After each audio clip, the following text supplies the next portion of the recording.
Hey everyone, wherever you are in the world, I hope you're having an amazing day. And I am super excited about this episode of Raw and Real Entrepreneurship. Periodically, I will bring my friends back on their entrepreneurial journey because it's the best service to you, whether you are currently an entrepreneur, thinking of becoming an entrepreneur, to be able to see what happens 1 year later. And my guest today was on a year ago. She had a startup that she was building in the AI space, and she pivoted hard. And she then went on to say, I'm not going to go direct to consumer, B2C, as we call it. She decided to go B2B, business to business. And so we're going to find out in this episode what happened for her, what she's learned, and we get really deep in talking about how to raise money and be scrappy, especially for women.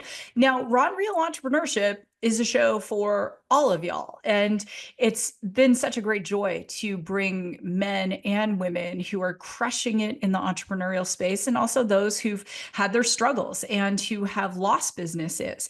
And so we're going to talk about the challenges women face, but it also relates to men as well, because money is not cheap right now, depending on when you're listening to the show. Interest rates are still high. VCs are being a lot more cautious in terms of how they deploy capital. And we're going to give some real tips in terms of raising that money you need to grow and scale. So it's going to be a fun episode. And before we jump in, I'm asked all the time, Susan, how did you build your network? When they look at the pause, my new startup, and they're seeing there I am with Hewlett Packard and Microsoft and Samsung and all of these incredible people, the thing I will say to you is, you, number one, have to get creative. You have to be memorable. When you're at an event and there are thousands of people, or like Consumer Electronics Show where there's 150,000 people, how do you make yourself stand out? And a business card isn't going to cut it. So for the last few years, including with every single guest that I have on this show, I use a product called Promptings. And so Promptings allows me to literally take a photo with my camera and get the person's address, and then I can send them a card, and it takes literally about 5 seconds just to say, hey, it was so great to meet you at CES, or really love those red shoes, whatever the case is. And in doing that, I have made incredible long-term relationships. So you can go to susansly.com/trusted partners and check out Promptings. It has some amazing, amazing, amazing packages, and you can get started just within moments. But you want to be memorable, you want to build relationships, and you definitely want to scale your business. And if you haven't checked out my newest project, it is called the pause.ai. We're getting some amazing, amazing, amazing support. There are going to be 1.1 billion women in menopause by the year 2030.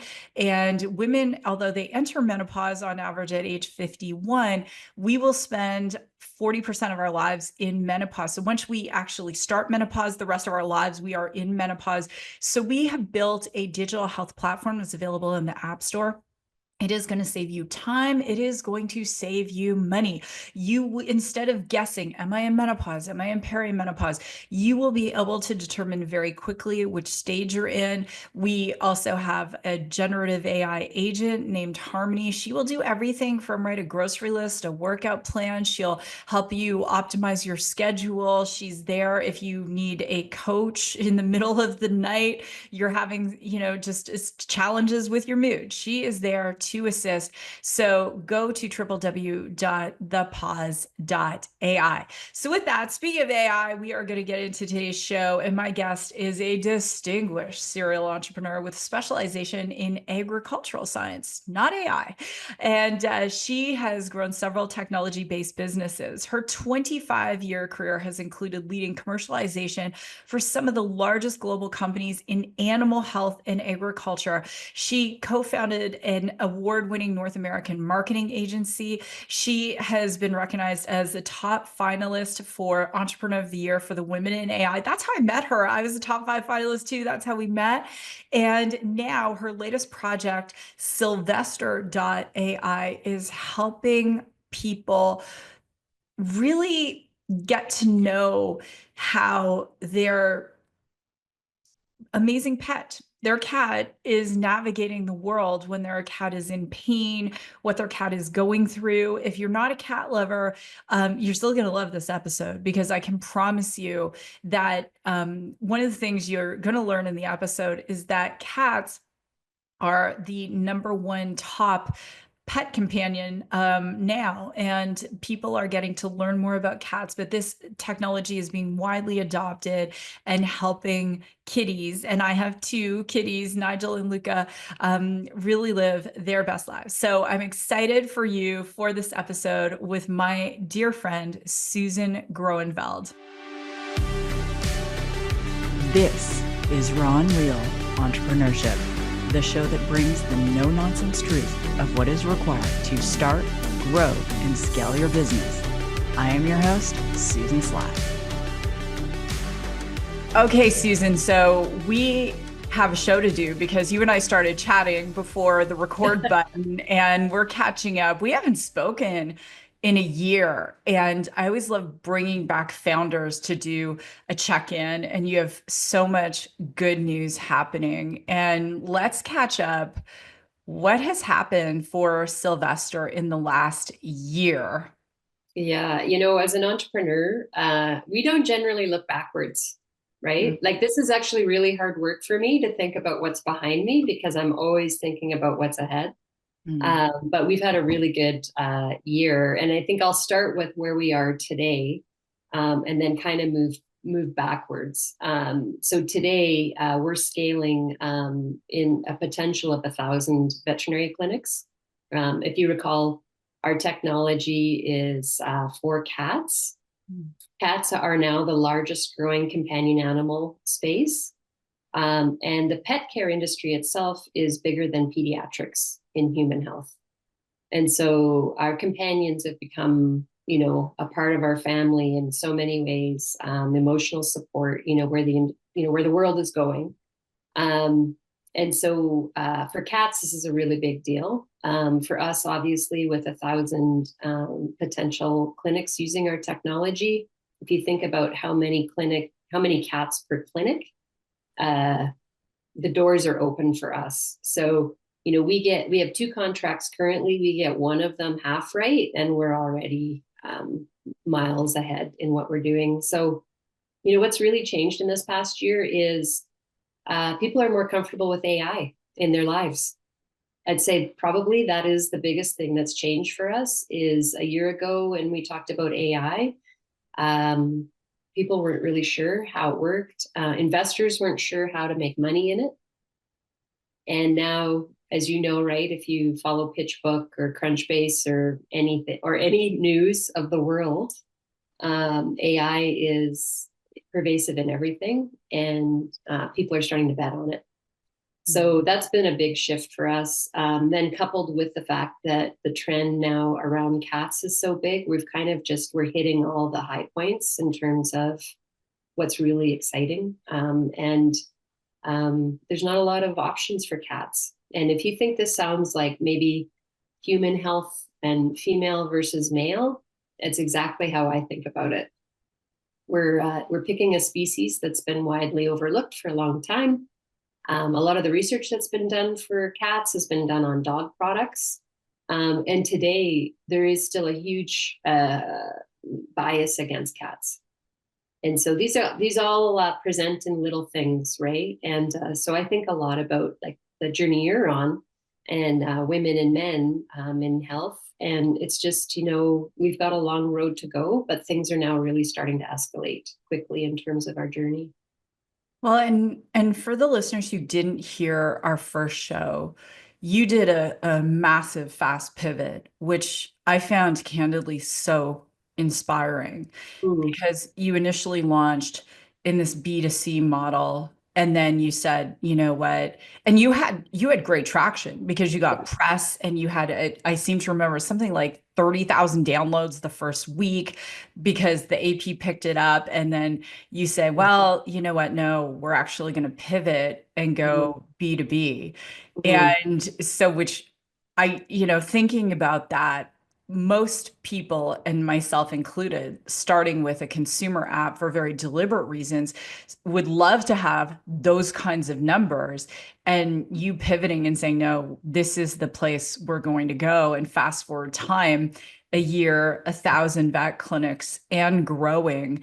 And you just completed your pre-seed round and are opening your seed. My burning question for you, Susan, is do you find that VCs who have cats are a lot more receptive than those who don't? Oh, like I used to discount that, to be candid, because I didn't want it to be that. I didn't want it because, you know, if you're doing fundraising around pediatric, I'm just going to, a pediatric uh, product, we don't start with, hey, do you love babies? Right? So, the companion animal space, we still do get some of that, like, yeah, if people really understand the species. I used to actually avoid that. And now, to be fair, I double down into it because you have to really get it to get it. And that's why we did the pivot, because if we did just direct to consumer, we could, and to your point, we just posted something on Instagram this past week with a influencer that's a veterinarian. I think on Monday he posted, and we have 90,000 views of Mhm. that technology, right? Or that post. Um, if you got to really know what the end game is here, right? And we want to do what's right for the species, and we know that they're suffering in silence because they're so good at hiding their pain. People are well intentioned, they just don't know when they should take them to the vet or if they need additional care. And so going through the veterinary channel and having that credibility and validity around our technology is absolutely crucial. So knowing where you're going in the long game, like really understanding your mission, made it quite easy to pivot So how versus do you changing find them. out? Is that your opening line? Who has cats? Because I've done many VC pitches, right? So Yeah, yeah, yeah. how do you do it? Well, yeah, it's interesting. So I will say that my all my early investors, my early safe investors, were veterinarians, and I did that very intentionally. They Mhm. have been the most active and engaged group, and they are bringing it to me. Like they go bend over backwards to find ways for me to connect with people. And so that was a very strategic investment move that has been very successful. And so a lot of the VCs that are coming are tangential to the space. Yeah. And yes, they have cats if they stick, if they're an AI based VC. Um, I'm going to just jump out here and say in my seed round, it'll still be predominantly VCs that uh, invest that come from animal health. And within that, understand cats. It's such a different conversation. And even raising money for the pause, the the conversations I have, if there is a venture partner who's a woman who's in her late 40s, 50s, versus I've done a couple of pitches where it's mostly men. And I had one man go, I don't get the problem statement. And in my mind, I'm like, love, no, because you're never going to go through menopause. That's one. Then I had another group that, they come back and they're like, well, we talked to our wives and they don't think this is needed. And I'm like, well, in my mind, I'm like, what did you say to your wives? But so I'm even being very deliberate because time is the most valuable commodity we have. And so I've made a very concerted decision. I'm only pitching female-led firms. We had 13 women write checks to launch the company in our pre-seed round, and some of them are very influential, but they all had personal experiences with perimenopause and menopause, whether it was their mothers or they were going through it or had, gone through it. And it is such a difference. And that was one of the things that you've been such an inspiration, even as I've gone to build this company, because for us, even though we're starting direct to consumer, now we have, including in Canada, the US, we're just launching this program where we have 20 clinics who have our signage. Women can download the app, and we want the NPs and the MDs referring our app, because the leading period tracking app, it's one of many things we do, was founded by two men. Yeah. And good for them. They made a lot of money, but who better to solve women's health than women, right? So, but that was something from what you said last year that was a huge inspiration in terms of my roadmap. And we haven't had a chance to catch up. So it's like everyone all over the world listening to the show, it's like two friends catching up and chatting. I want to ask you a question. It's a very interesting fundraising climate. Mhm. And the reality is, we were talking before we started to go into recording, and I want to be able to share this show with some of my girlfriends who've never raised traditional capital. All they have ever done is they got grant money. They had medical devices platforms. They knew how to write those grants. They got, one of my girlfriends got a $2 million grant, but it's not going to be dispersed. Yeah. Yeah. So, what advice would you give to a female founder in terms of fundraising to get her, because you went from idea to, get your product out there in the world. It was not as pretty. You had a beta product, or a, minimum marketable product, getting that feedback. How did you raise that initial capital? I think and this isn't just women, I would say anybody. I talk to a lot of founders now.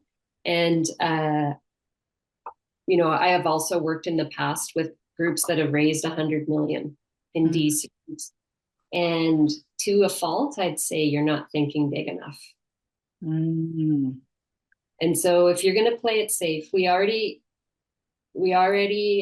now I'm going to put on my female hat, we're proven to be very, very good at managing businesses because we're very prudent, and we're in it and we're committed. And it's that relentless pursuit that keeps women at the forefront. We know the stats, right? Our businesses are more successful.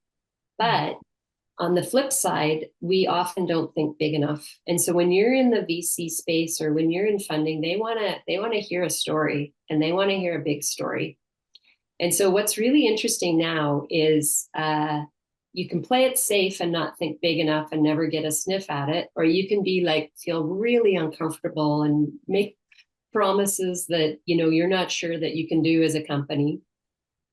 And I mean, that's what's happened in the past for a lot of raises. And so if you think about coming out of the SaaS world, and like in the early 2020s, the overvaluation of those companies is shocking, right? And now they're backpedaling like crazy. So I feel like this is a great time to be a startup person raising, because everybody's a little more realistic that it's harder. It's all harder than we think. So choose your hard.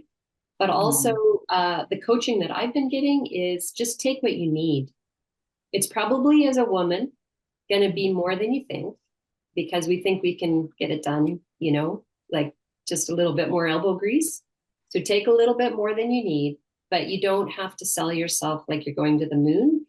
But I almost can guarantee that people aren't thinking big enough. That's So incredible advice. And what is right? What is that middle ground, right? I love what you said about the just take what you need. So we're raising in our seed 1.5 million, which, to be very candid, if I was a guy raising money, I'd probably be raising more, but we're taking what we need to get to profitability and Yeah. scale, right? Like we don't Yeah. need more. Yeah. And that, why would we over dilute?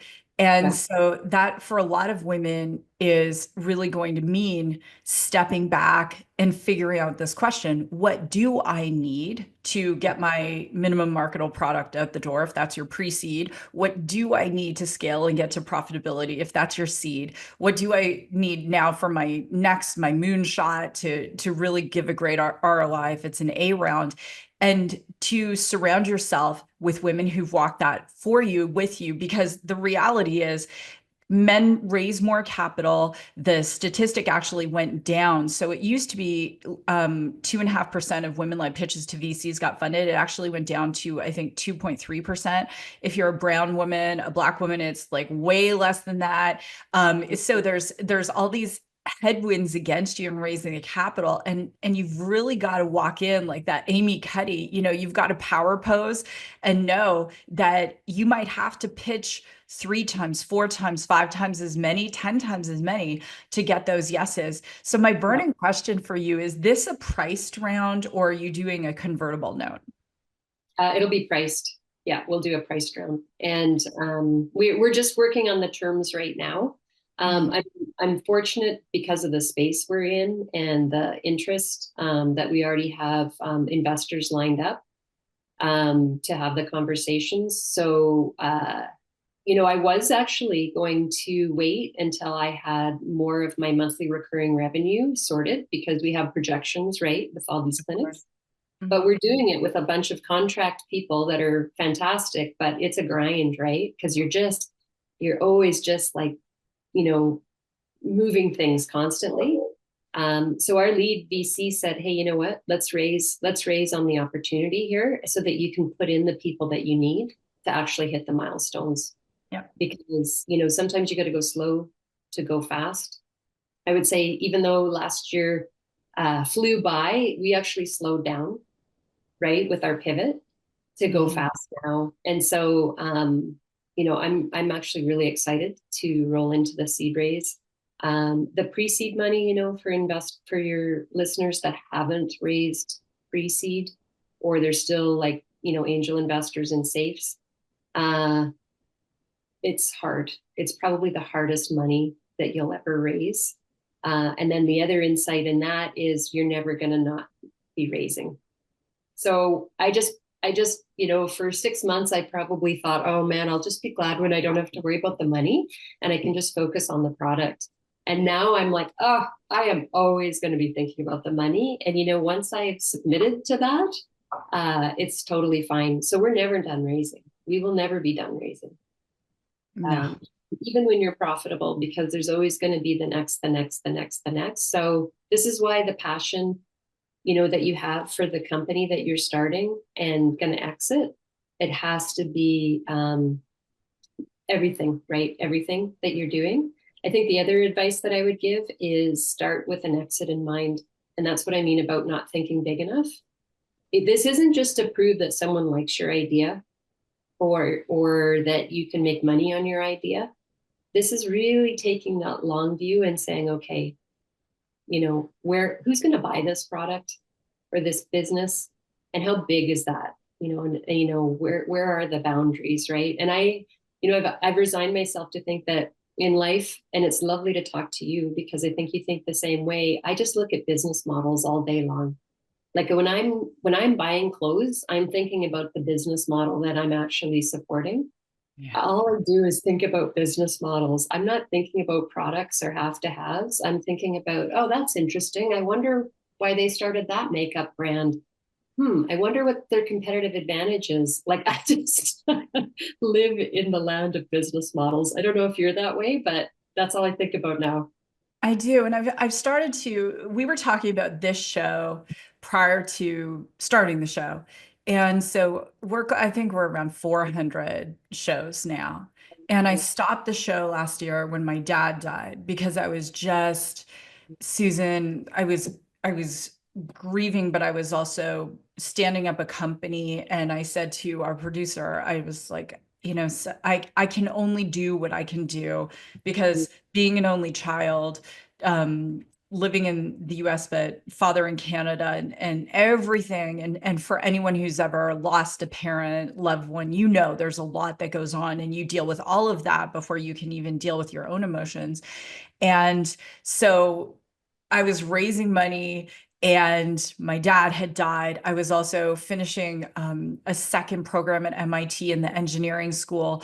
And there was only so much I could do. And you asked me a great question, you're still doing the show, what drives you? And it's conversations like this, because people say to me, oh, you're breaking it down. It's, you go on some shows, it's like scale and, this, and we raised 100 million or whatever, but it makes it sound very glamorous, but you just nailed it on the head. You're always raising money. You're thinking about business models. You've got to be able to pivot quickly because the moment you get going, there are going to be competitors on your heels. You have to assume there are other people out there working on similar ideas, right? And so every day you have to be in it. I want to ask you, in the last year, as women, I heard something just incredible. I was listening to the I can't remember who it was on Lewis Howe's podcast, and he was saying that the consciousness of the company is directly related to the consciousness of the CEO. And as CEOs, if we're not growing, the company's not growing.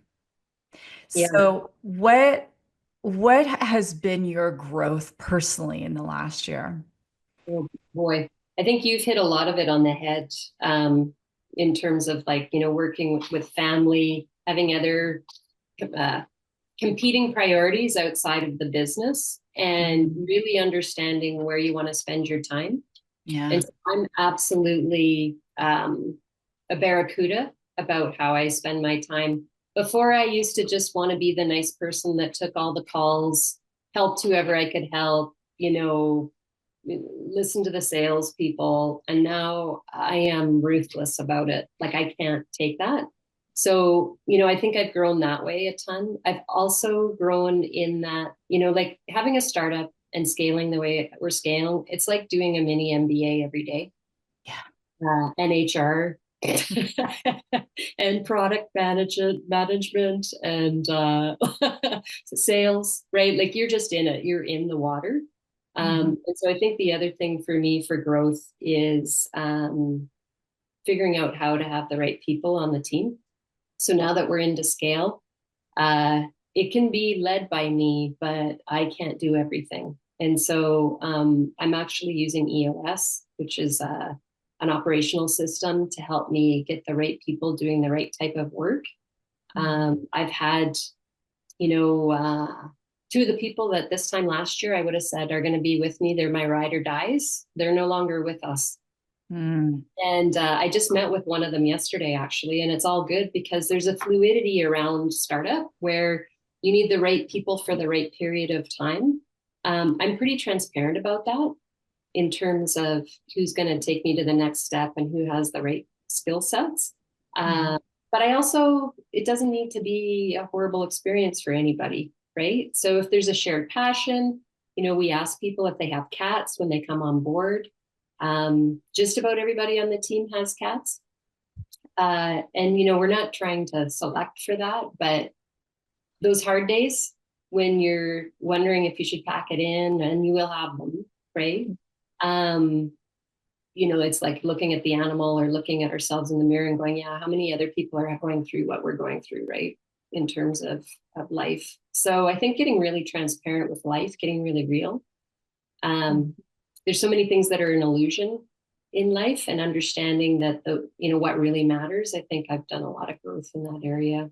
And the final thing I'll say is I used to think that I wouldn't have to understand everything inherently, like all the way from stem to stern, like let's hire people to be the CFO because they are an accountant. Well, if you don't know it, you're going to know it at some point. So better just to put on your pants and learn all the things, and don't resist, because you're going to find it. You're going to have to find out anyhow.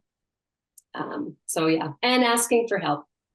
As women, I think especially successful women, we have a little bit of imposter syndrome, right? Because we want to be at the table and we believe that we're as good, if not better, than the other gender at the table.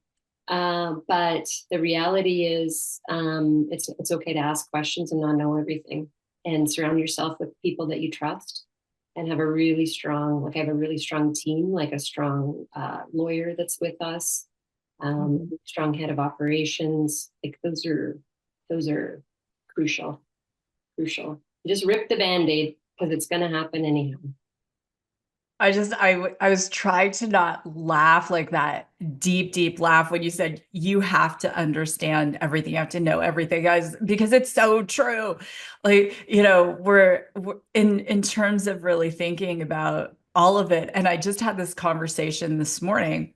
So our for this seed round, it will be convertible note, and then the lead will set the terms and the price, right? So we're dating potential leads. And so I'm on with my CFO this morning, and I said, well, did you review the draft that came from the attorneys? And he was like, well, I glanced at it. And he's like, did you review it? And I said, listen, I'm expecting you to review it before I review it because my time, I am in every single aspect of this company from AI development to sales to marketing to you name it. And I said, so I'm expecting you to look at it first and then weigh in. Yeah. And the thing is, Susan, it's my husband who's the CFO. So that was our 7 a.m. discussion. Oh, that's good though. That's good. You know what? Because that, you keep it real that way, right? But I think establishing those, expectations is super important. As soon as you feel like, because we'll jump in and do things, right? And I'm sure that every founder would as well. But I do feel like when it's male led, especially as women that are in support role, which is where we generally are, like Yeah. operationally, we dig in, right? And so as a female founder, I think it's very, very important to have clear directive to people to say, no, this is your role, this is my role. So I'm not doing that. Like if I was in your role, that's what I would do, but I'm not, I'm in this role. So make it very clear, right, in terms of the delineation and don't apologize for it, right? Because there's, Oh, heck yes. Don't apologize. Don't apologize for being a badass. Don't apologize for your knowledge. I yes, love that you said that. Like, yeah, women have to stop apologizing about their knowledge.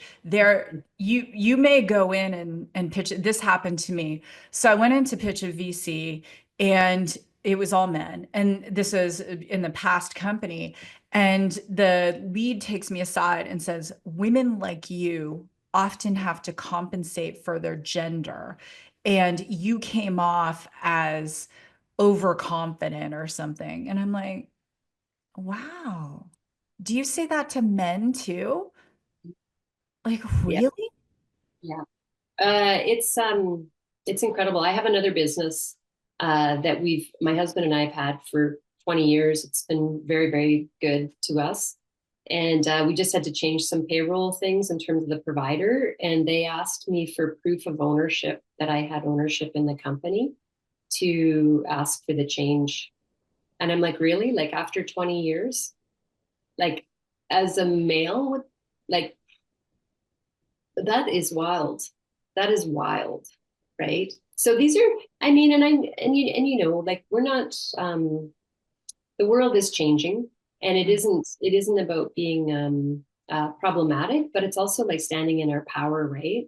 Yeah. And I do. There are many, many, many, many men that are on board with where we're going. So when you run into somebody like the VC that mentioned that, it's really so off-putting, right? It's hard to know how to respond because it's just so not what we're used to experiencing, right? Because what do you just sit there and take it, or like do you have a TV moment, right, where you like decide that it's you're going to drop the mic? It's just really off-putting because you just aren't expecting it.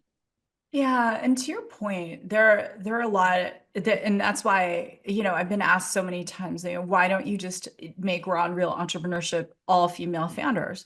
Because I love collaborating with great men Yeah, and I love learning, right? I yeah, think as women, men went into the startup world. There were some women who did, but very few. But in the masses, and I'm talking about decades before, if you look at all the big tech companies that those, the Apples of the world and Microsofts and so forth, they were all men.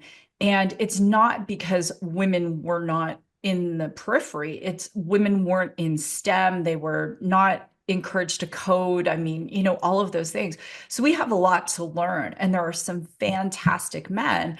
There are some bad actors on whatever gender fence you're living on. Right? It's just, and that's the thing. Raising money for women and scaling for women is going to be different. To your point, we are more profitable, 68% more profitable. Our first 2 years were definitely scrappy. We cobble things together. You said, you know, essentially, to paraphrase, like, just because we can do everything also doesn't mean we should, right? Mhm. And I'll give an example, because I always just, it's raw and real entrepreneurship. I share my life. So right now, as we're doing this show, I'm in Scottsdale, and we decided, after you and I spoke, we decided to buy a house in Montana. We were going to live in Montana. I was going to slowly get this. We had, like, you and your husband had another business we've had for 20 years, 22 years. So, it was like I could just get this, concept going and really solidify everything and do all my meetings virtually. And then what began to happen is there was more and more demand for face to face that was happening here in Arizona. And we are so blessed to have the support of Mayor Gallego, Arizona Commerce Authority, Phoenix Business Bureau, all these different people.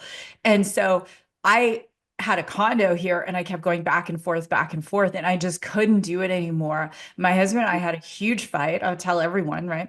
I had one former staff member is like, Susan tells me that she and Chris fight. Well, guess what? Then if I tell you, there's nothing to hide. So if you're going to gossip about me, listen to my show. I tell everyone everything. I don't care. So so Chris and I had this huge fight, Susan, and he's like, well, I don't really want to go back, but I know you need to go back. I know we need to go back. So I'm resigned to it. So on New Year's Day, I get on a plane with our youngest daughter, fly back here. The house is on the market there, and I'm building this company as a single mom. So I'm like making dinners, running to track practice, trying to, do all of it and stand up a startup. And we off ramped all of our external developers and are hiring direct. So we're now up to 13 people. And at this time last year, it was an idea on a PowerPoint. So, like, just because we can jump in and make the dinner and help with the homework and clean up everything and do it all doesn't mean we have to bring that ethos into our startup.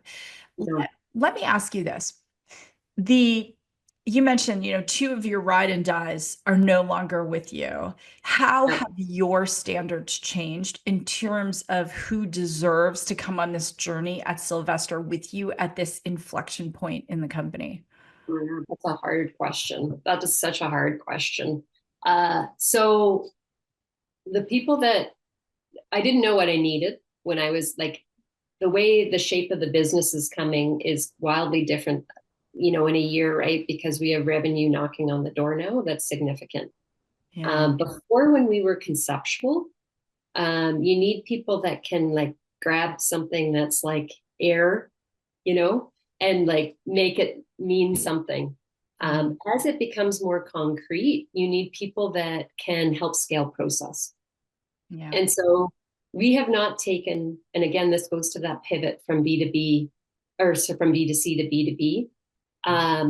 We are trying to build something that's scalable and repeatable, not just something that has profit or revenue on board. And so to do that, you need people that think in processes. And so the people that think in concept, which would be you and I, like a founder, generally speaking, we're a visionary, right? We can see, we're looking over the next horizon. The people around me, I need people that can build out process and scale. And so the people that are coming to me now are people that have been in a startup before. They have exited a startup.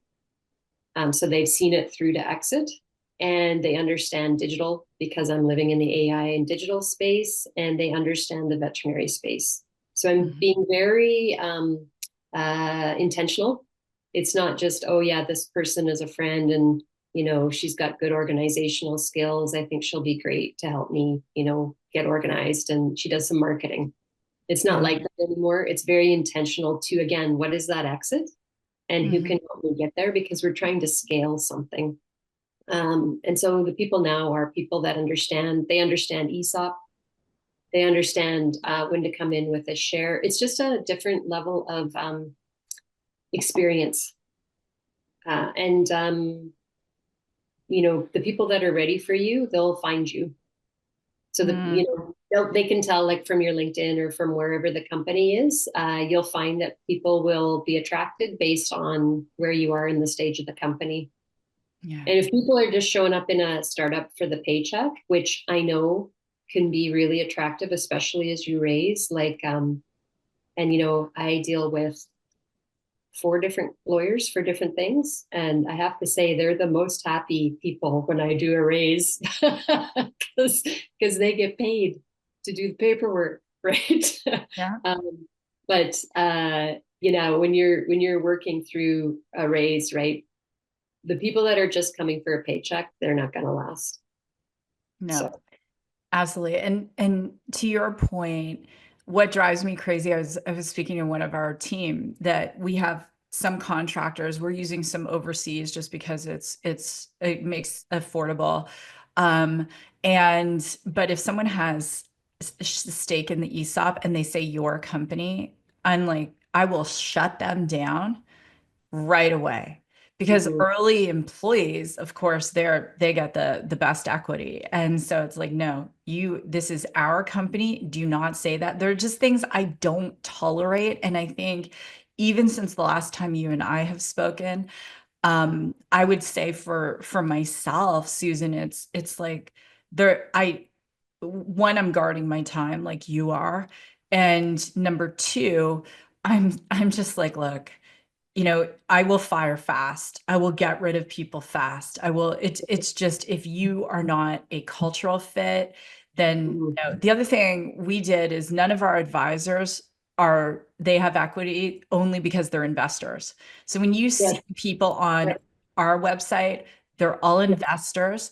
And right now, I have two of our investors who are very, very skilled technologists who are literally volunteering their time. One fixes problems for MIT, getting in our code, helping us with process, with interviewing, because I don't have an ego around it.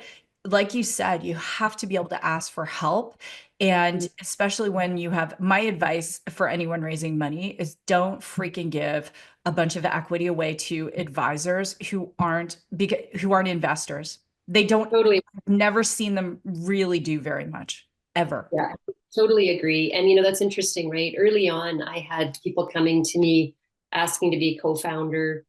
From a investment point of view, I've been told, it's more attractive to have co-founders in case somebody gets burnt out. But then you got to deal with the co-founder, right? Yeah. And so I actually have said no to anybody that's coming in without a check. So I'm the same as you, because it's like, and in fact, I've had people try to say, hey, I can help in this capacity, to do such and such. And it's like, well, if you believe in it so much, why don't you invest? Yep. And so, Exactly. and then I think the second part of that is having a minimum. Mhm. So don't take everybody's money, um, because you don't want like 40 people. Um, because when you convert into equity, right, into shares, then that's a lot of people. And then the next round just gets a little bit more problematic. So I put a minimum in terms of investment. And so there What was was your minimum in your pre-seed, if you're willing to share? 50,000. Yeah. Yeah. We 50,000. did we did 25 because we are in the US and a lot of my connections are in Canada and the dollar was Ah, abysmal, yeah. right? And but we had our check sizes ranged from 25 to 500, Yeah. and it was just, I wanted to make it accessible in that regard, but our minimum is, now 50, and we won't take a lot of individuals in the seed round. It'll be mostly Oh, VCs, but we have people who missed the safe and they were really wanting in. So that's what we yeah. decided to do. Yeah, no, that makes sense. And we did a safe, in pre-seed, and we raised just over 1 million in pre-seed. Mhm. And then, we'll move to seed. We haven't put the valuation on the seed round yet. But I brought in a VC in pre-seed, and that usually you wait and put that into seed. Yeah. Uh, But man, they've been fantastic, and they're a pre-seed kind of investor, so they're here for it, you know. Awesome. And they've just been fantastic. You know, they're local to my area out of Calgary. Their name is Metiquity. I'll give them a plug. They've just been super smart, super on it, super supportive, and you know they'll lead the seed to help everybody else come in. So it's that was a big deal last year, getting that all sorted and getting people converted. Mm-hmm. And a lot of like, you know, you think about dilution, um, you probably shouldn't, but then, you know, since we met last year this time, I've had other female startups that are in the same space as me, and you know, they've had to take jobs because they weren't paying attention to dilution, and they had revenue, but they didn't know how to scale the company because they'd already given so much away. And then they were just working for somebody anyways, because they diluted themselves so badly. So that's a cautionary tale, right? Like it's the odds are already against us when you do a startup. The odds are already not in our favor. Yeah. You have to really be thoughtful about, you know, don't just take money because somebody thinks it's a, you know, you've got a good idea. Really do your homework. And, you know, you talk about dating. Yeah. It's such a, you know, I hate to say it like that, right? But these are people that you're going to have to stand for a long time. And if there's somebody that just gives you bad vibes, it's not worth it. No, not all money is equal. And No. that's like, Susan, there's so much we could talk about. And I took a page of notes. I mean, you're such a badass. I as a two cat mom, what do we do Just with had our one vet? last year. Did you just have one last year? So we got a rescue named Nigel. So Yeah. when you and I first met Yeah. in Toronto, I didn't have Nigel. Oh, and shouts out to Women in AI. I'm now on the jury, so I'll be Oh, vetting a lot of great. AI stars. But now we have Nigel, and he is a gray tabby, and he's rambunctious. He was a rescue. They found him on the street in Phoenix during the summer, Mm, 120 degrees. And he likes yeah. to be rocked like a baby, and only by me and our youngest daughter. And he's got these big green eyes, and he's darling. So we don't ask if you have cats specifically, but we do ask if you have pets. And then what we do, it's really funny. If someone doesn't have a pet, we make them an AI pet. Oh, So they that's can awesome. be in our Slack channel for pets. Awesome. Do you know they just did some research, probably no surprise, but we get an oxytocin release around cats. Probably dogs too, but I'm familiar with the research around cats. So the rocking like a baby is like just as good for you as it is for him. Absolutely. I totally feel that. So what do we do if our vet doesn't have Sylvester yet? Yeah, you know, ask them about it. And you know, they're our ideal. So our ideal customer is actually their digital platforms. Mhm. So clinics can use it on its face. They can reach out to us. But ideally, you know, we would talk to them about who their digital providers are in terms of like how you're getting your reminders to go back to the vet and whatnot, Mhm. and embedding into those platforms. So be sure to tell your clinic about Sylvester and reach out to us, and or we can reach out to them. And yeah, I think it's only a matter of time because this technology is profoundly changing the lives of cats and the people that love them. Well, Susan, it's always good to catch up with you. Yeah. And sister, you are crushing it. And every time we get to chat, which is not that often, once a year, apparently, you're such an inspiration because we know the startup odds, to your point, Mhm. 90% of startups fail. Most do not get to where you're at, raising your seed rounds, being at revenue, scaling. And that's a testament to your leadership, your willingness to grow. And so thank you for Oh, being on the show. well, let's do a face to face. I was in Arizona last January, but yeah, we'll plan for something. It was a pleasure to talk to you. It sounds like we're on a similar journey. We definitely are. And yeah, we will have a face-to-face. There's no question. And for everyone listening to the show, follow Sylvester.ai, follow Susan. We'll put links to her socials in our show notes. And if you love cats, ask your vet about Sylvester.ai. Like, just we have to get this technology into all of the clinics that take care of your fur babies. So anyway, thanks again, Susan, for being here. Thank you so much. All right, everyone. Well, this has been another episode of Raw and Real Entrepreneurship. I would encourage you to go back and listen to my first interview with Susan. And we would love for you to share the show, give us a 5-star review, and I will see you in the next episode.